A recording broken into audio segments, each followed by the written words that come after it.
There was a certain yogi. एक योगी थे जिन्होंने बहुत कठोर तपस्या की। वो सामान्य भोजन से कुछ समय बाद फलाहार पर चले गए और फिर फल भी छोड़कर सिर्फ पत्तों और जड़ों के आहार पर चले गए और बहुत पवित्र जीवन जीने लगे।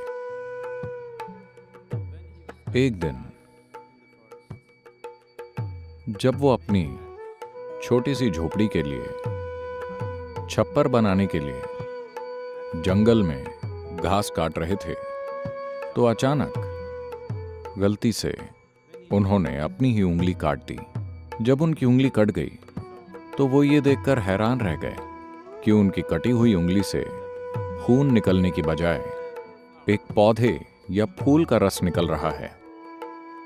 फिर उन्होंने बहुत संतुष्टि महसूस की कि उनकी तपस्या, उनकी साधना ने उन्हें इतना पवित्र बना दिया है कि उनके अंदर से खून निकलने की बजाय पौधे का रस निकल रहा है। इसने उनके अंदर बहुत गर्व की भावना ला दी। And this vanity took over and he started thinking, I am the purest of the yogis. और ये घमंड उनके अंदर आ गया और वो सोचने लगे, मैं योगियों में सबसे पवित्र हूं, क्योंकि वो एक सब्जी में बदल गए थे। शिव ने देखा कि ये महान सिद्ध योगी इतने मामूली अहंकार के शिकार हो गए हैं, तो शिव ने एक योगी का रूप धरा और वहां से निकले।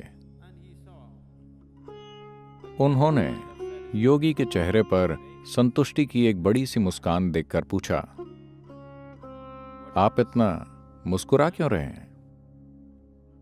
आप किस चीज को लेकर खुद से इतने संतुष्ट हैं? योगी ने कहा, आप नहीं जानते, यह खबर हर जगह फैल चुकी है कि मैं दुनिया का सबसे पवित्र योगी हूं, क्योंकि मेरी उंगली देखिए, मुझसे अब खून नहीं बहता, मेरे अंदर से पौधे या फूल या फल का रस निकलता है। मैं बहुत पवित्र हो गया हूं, क्या आप नहीं जानते? तो शिव बोले, जानवर पत्ते और जड़ खाते हैं जिनसे उनका खून और मांस बनता है। वो सब जलाए जाने पर राख में बदल जाता है। इसलिए पौधे का रस बहाने में गर्व करने जैसी कोई बात नहीं है। जो एक पौधा था वो एक पशु बन जाता है, जो एक इंसान या पशु या पौधा है वो आखिर में राख में बदल जाता है। मुझे देखो, वो बोले और अपनी उंगली काट दी।